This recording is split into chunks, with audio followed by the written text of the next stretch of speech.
Di tengah gersangnya padang pasir Jazirah Arab, lahir seorang panglima yang namanya akan tertulis dengan tinta emas dalam sejarah militer dunia.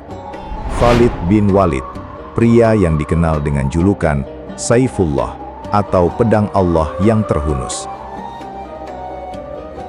Sebelum memeluk Islam pada tahun 629 Masehi, ia telah menunjukkan bakat taktik yang luar biasa. Namun, setelah hidayah menyapa hatinya, seluruh jiwa dan raganya diserahkan untuk membela panji tauhid. Ia bukan sekadar prajurit. Ia adalah badai yang tak terhentikan.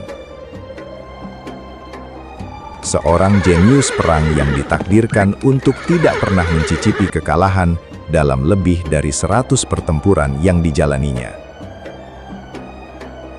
Ujian besar pertama bagi Khalid di bawah panji Islam terjadi pada September 629 Masehi dalam pertempuran Mu'tah.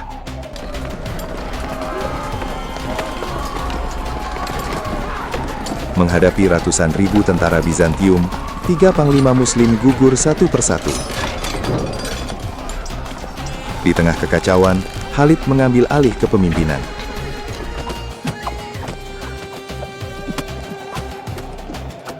Dengan kecerdikan taktisnya, ia mengatur ulang formasi pasukannya di malam hari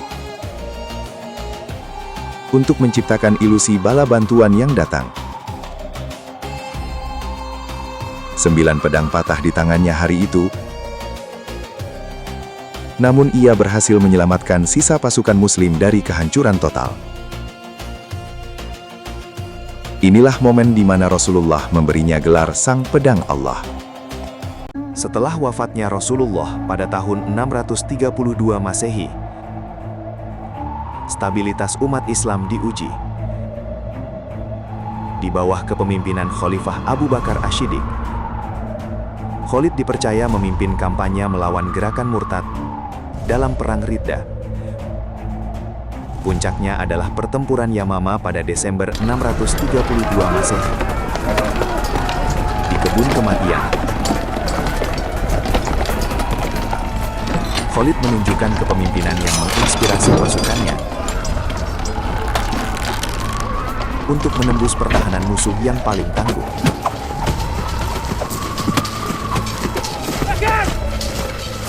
Kemenangan ini mengamankan kesatuan Jazirah Arab dan menjadi batu pijakan bagi perluasan wilayah Islam keluar perbatasan. Tahun 633 Masehi menandai dimulainya ekspansi ke wilayah Kekaisaran Persia Sasani. Khalid memperkenalkan strategi perang kilat yang membuat musuh-musuhnya terpana. Dalam pertempuran berantai, Battle of Chains, pada April 633 Masehi, ia memanfaatkan mobilitas pasukannya untuk membuat tentara Persia yang berbaju besi berat kelelahan. Khalid dikenal mampu menggerakkan pasukannya melewati jalur gurun yang mustahil. Muncul secara tiba-tiba di belakang garis pertahanan musuh.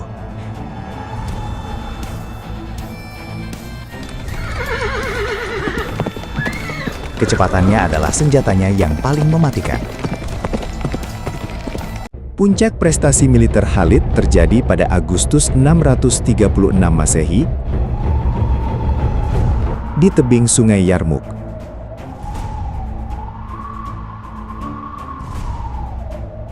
Menghadapi kekuatan raksasa Bizantium di bawah Kaisar Heraklius, Khalid menggunakan Mobile Guard atau pasukan pengawal bergerak miliknya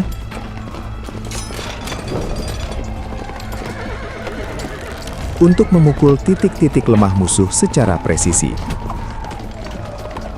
Meskipun jumlah pasukan Muslim jauh lebih sedikit, strategi Khalid yang memanfaatkan badai pasir dan medan yang sempit berhasil menghancurkan dominasi Bizantium di Syam. Kemenangan ini dianggap sebagai salah satu kemenangan militer paling menentukan dalam sejarah manusia. Meskipun pada tahun 638 Masehi, Khalifah Umar bin Khattab memutuskan untuk membebas tugaskannya demi menjaga akidah umat agar tidak mendewakan sosok manusia. Khalid menerimanya dengan kerendahan hati seorang prajurit sejati. Hingga akhir hayatnya pada tahun 642 Masehi, tidak ada satu jengkal pun di tubuhnya yang bebas dari luka pedang atau panah.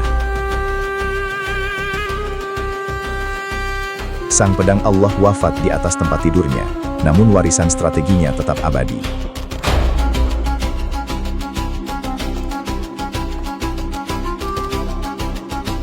Khalid bin Walid telah membuktikan bahwa dengan iman dan kecerdasan, tidak ada benteng yang tak bisa diruntuhkan, dan tidak ada pasukan yang tak bisa dikalahkan.